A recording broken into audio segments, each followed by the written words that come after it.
자, 23년 3월 22일 화요일 장마감 방송 진행하도록 하겠습니다. 자, 오늘 하루 종일 굉장히 시장 전체적으로 흐름을 봤을 때는 루즈한 하루를 보였습니다. FOMC를 이틀 남기고 관망세에 짙은 하루가 펼쳐졌고요.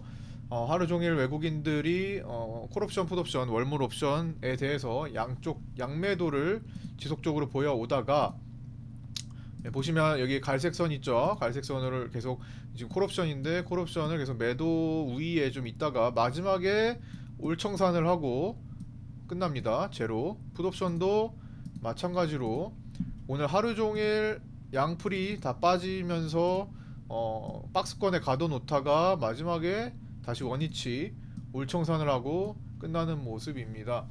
선물은 오늘 뭐 장중에 좀 더 사는 흐름까지도 보였었는데 마지막에 조금 축소를 했네요. 외국인들이 3천억대 이상까지도 사다가 마지막에 조금 축소해서 1600억대로 끝났고요. 현물은 오늘 하루 종일 매도세를 보였습니다. 제가 항상 말씀드리는 거 선물을 사는 날은 현물을 팔아도 관계없다. 오히려 더 현물을 팔아주는 걸 저는 더 선호합니다.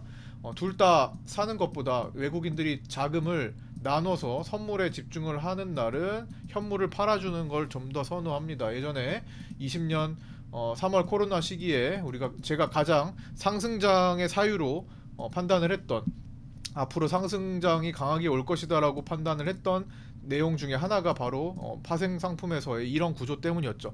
외국인들이 현물을 대량으로 팔았지만 선물을 계속 사는 롱 포지션이 강화되고 있었기 때문에. 근데 많은 언론사에서 외국인들이 이 현물 파는 것에만 착안을 해서 외국인들이 떠나고 있다라고 표현을 하면서 그 당시에 급락 이후에 계속 추가적으로 하락할 것이다, 더블 딥이 올 것이다 라고 많은 사람들이 생각을 했었죠. 근데 이제 그거는 이제 깊게 파악하지 못한 상태여서 그랬던 것 같고, 어쨌든 지금 뭐 오늘 하루짜리긴 하지만 어쨌든 오늘 수급 구조는 굉장히 양호한 편이었습니다. 물론 이거는 앞으로 누적량이 생겨야지 되는 거라서 그냥 오늘 자체에 대한 수급을 설명드리기 위함입니다. 근데 이제 콜옵션, 풋옵션이 오늘 양매도를 보이면서 계속 박스권 라인들, 제가 지지 저항 라인 이번에 지금 짧은 구간 동안 갇혀져 있는 313.5 상단과 여기 313.3 정도 이 상단 부분과 310포인트 라인, 여기서 314 정도죠. 그다음에 310 전후로 해가지고 요 지지 라인을 지금 계속 반복해서 왔다 갔다 해주고 있어요. 전일 종가에 지지받았던 자리를 오늘 시가 부근에 저항으로 다시 왔다 갔다 해주면서 박스에 가둬놓고 있는 모습입니다. 즉 FOMC 앞두고 별다른 돈이 쓰여지지 않았다라는 거예요. 1시 40분까지, 오늘 오후 1시 40분까지 삼성전자의 거래대금이 전체에서 7등 정도 하는 정도의 수준이었습니다. 굉장히 큰 거래대금이 오늘 안 붙었다라는 겁니다. 테마성, 2차전지 테마성의 종목들만 계속 거기서 피튀기는 싸움이 펼쳐졌고, 시장 자체의 큰 거래를 보이는 삼성전자, SK하이닉스는 오늘 거래대금이 많이 밀려 있었습니다. 삼성전자 거래대금이 5천억으로 지금 오늘 최종적으로 4등 정도로 끝났네요. 네.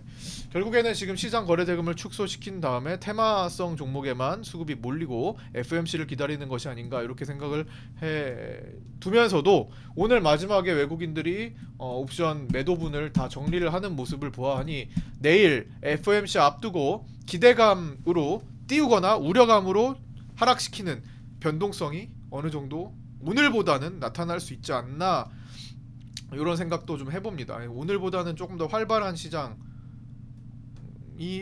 움직임이 활발한 시장이 좀 진행이 될 것 같으니까 뭐 옵션 단타 하시는 분들 참조하시면 되겠고요. 은행 이슈는 계속되고 있습니다. 뭐 합병하면서 또 구제하면서 뭐 사라지고 있는 것도 있지만, 또 어디서 또 터질지, 연쇄 반응으로 또 어디서 터질지, 많게는 1000개에서 뭐 1600개 정도의 은행들이 지금 위험에 처해 있다고 하는데, 과연 그 중에서 또 문제가 될 수 있는 은행들이 또 나타날지 아직 시장은 불투명한 상태입니다. 그래서 아직까지는 섣불리 판단할 수는 없습니다만, FOMC가 이번에 워낙 주목받고 있잖아요. 이번에 점도표 공개, 올해 처음으로 점도표 공개하는 상황에 50bp를 얘기하던 시절이 불과 얼마 전이었습니다. 불과 한 2-3주 전만 해도 우리 시장은 50bp 금리 인상을 이야기하던 때였어요. 그런데 갑자기 어느 순간 은행 이슈가 생겨나면서 50bp가 완전히 시장에서 사라지고 25bp냐, 혹은 더 나아가서는 금리 동결로 한 방에 가느냐, 또 점도표 찍어보면은 올해 100bp 정도의 금리 인하의 가능성까지도 제시되고 있는 만큼 이번에 FOMC가 굉장히 주목받고 있습니다. 그래서 이미 또 FOMC가 또 이렇게까지, 예를 들어서 뭐 이거를 뭐 속담으로 표현하자면 소문난 잔치집에 먹을 거 없다라는 표현이 있죠. 그것처럼 FOMC가 워낙 이번에 중요하다 보니까 시장에서 하도 먼저 반응을 해서 녹아서 실제로 FOMC가 끝나고 나왔는데 굉장히 뭐야, 뭐 이거 끝난 거 맞아? 이렇게 밋밋한 반응이 나올 수도 있고요. FOMC 끝나고 의외의 결과다, 혹은 그쵸, 의외의 결과다, 점도표상 생각지도 못한 범위에서 뭔가 결정이 난다면, 그리고 또 파월 의장의 인터뷰가 바로 수요일에서 목요일 넘어가는 목요일 새벽 3시 반 이후에 있기 때문에 거기에 따라서도 또 많은 것들이 변화할 수가 있습니다. 따라서 결국에는 제가 생각하는 거는, 은행 이슈들은 일단 FOMC 앞두고 뭔가 시장이 약간 하락하기 위한 하락을 위한 좀 더 강조된 모습들이 있었다고 말씀드렸죠. 조금 억지성으로 노출시킨 것도 있고, 원래 안 좋은 내용을 가진 것도 부풀린 것도 있고요. 그렇죠? 그러면 크레딧 스위스 같은 경우는, 그래서 결국에는 어차피 이것도 은행의 구조 조정이라고 생각하고, 작은 은행, 좀 재무에 좀 취약한 은행들에서 돈이 빠져나와서 뭐 대형 은행으로 이동을 하는 게 또 중소형주가 좀 중소형 은행들이 가진 취약점이잖아요. 그래서 그렇게 구조조정이 일어나면 또 대형 은행 중심으로 또 판도가 또 짜여져서 더 탄탄해지는 금융권이 되지 않을까 싶기도 합니다. 결국 해소돼서 탄탄해지고 증시는 그걸 반영해서 앞으로 또 많이 올라가는데 발받침이, 발돋움판이 되지 않을까, 이렇게 생각을 하고 있다라는 겁니다.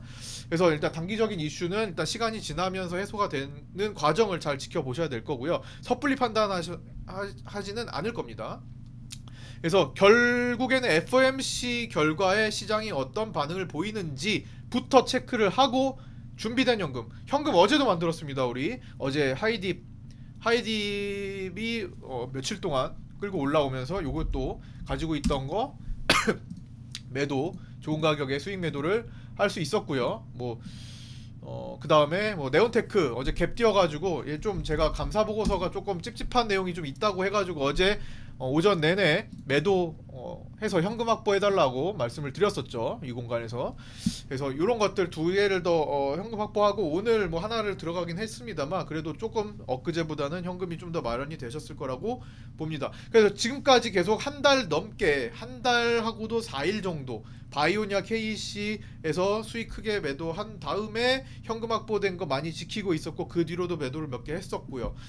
그래서 지금까지 계속 현금을 조금씩 늘려왔었죠. 한 달 넘게 늘려왔던 돈을 언제 쓰냐, 관점은 최소한 FOMC 결과를 보고 나서 쓰자라는 겁니다. FOMC가 좋게 나올 거냐 이런 거 몰라요. FOMC 끝나고 올라갈 거냐 내려갈 거냐 어떻게 확신할 수 있습니까? 미래에서 온 사람도 아니고.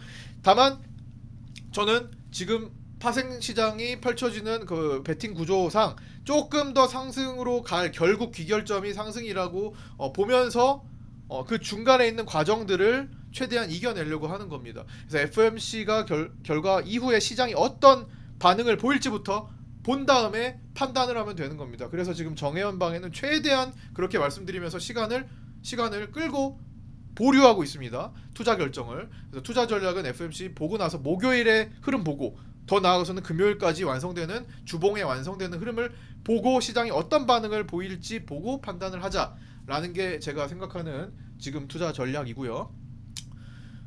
그 다음에 뭐 더 말씀드리고 싶은 것은, 일단 지금 저 감사 보고서 시즌이잖아요.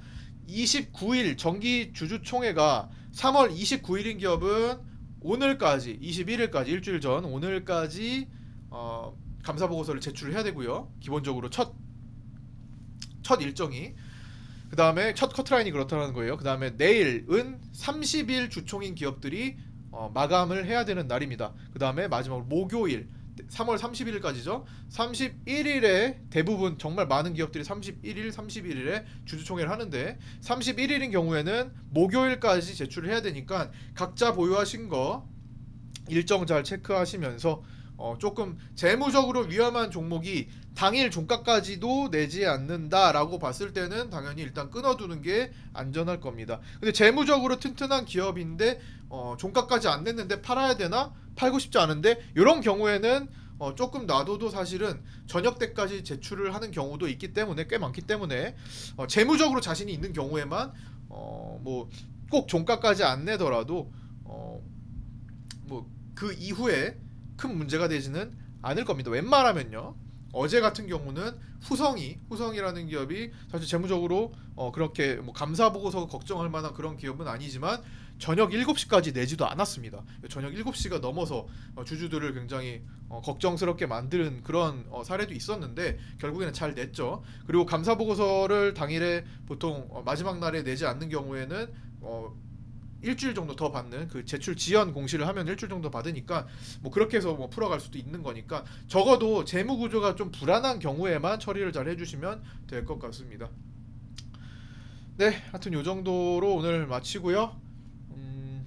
내일 FMC 전날 방향성이 사실은 기대감에 먼저 올라가는 경우를 저는 원치는 않습니다. 차라리 우려감에 경계감에 내일 조금 시장이 하락 형태로 줄줄줄 거래 없이 빠지는 게 조금 더 나중을 위해서 유리하지 않겠나 싶어요. 그리고 목요일에 경계 완화, 우려 완화가 되면서 목요일에 결과 보고 급등을 하는 편이 더 시장에는 좀 유리하지 않겠나 이런 생각을 해보면서 내일 한번 살펴보도록 하겠습니다. 네, 오늘 고생 많으셨고요. 카톡방 정보 공유 단톡방에서 공부 같이 하고 있습니다. 정혜연 방에는 뭐 정혜연 별도 방이 있지만 일단 기본적으로 단톡방에 들어오셔가지고 정혜연 오시려면 거기서 판단하시면 되고요. 정혜연 방에 꼭 안 오셔도 상관없어요. 네, 그러니까 일단 기본적으로 공개된 카톡방에 오셔서 같이 공부하시다가 결정하시고 싶으신 분들은 문의 주시면 안내해드리겠습니다. 정혜연방에 계신 분들은 뭐 그냥 신경 안 쓰셔도 되고요. 제가 정혜연방에는 더욱더 많이 신경을 쓰고 있으니까. 네, 오늘 여기까지 마치겠습니다. 유튜브 구독과 좋아요, 알림 설정도 부탁드리고요. 내일 아침 8시 40분에 아프리카 TV, 그다음 유튜브 라이브, 그다음 각자 계신 카톡방에서 뵙도록 하겠습니다. 네, 감사합니다. 수고하셨습니다. 수고 많으셨습니다. 감사합니다. 수고하셨습니다.